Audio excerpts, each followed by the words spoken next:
100% full bloom sa flowers ng magnolia. Ano ni siya, dali na siya makalarag. Ay, nakalarag mo. Huros ng hangin.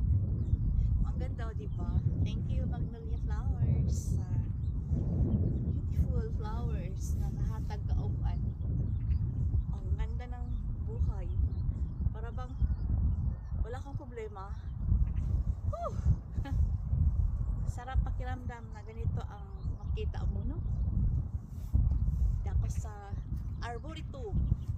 English na siya, arboretum.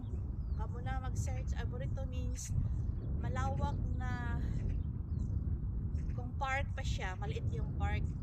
Malawak times 5 sa times 5 sa park.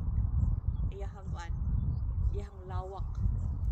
Tapos daghang mga dahon, mga kahoy gipang tanom. Yeah. I love this. Thank you. Next year na po pohon kay next month nasa cherry blossom. Next month cherry blossom. April, nagsugod na og kuan. Ang uban nag full bloom na. Okay. Thank you.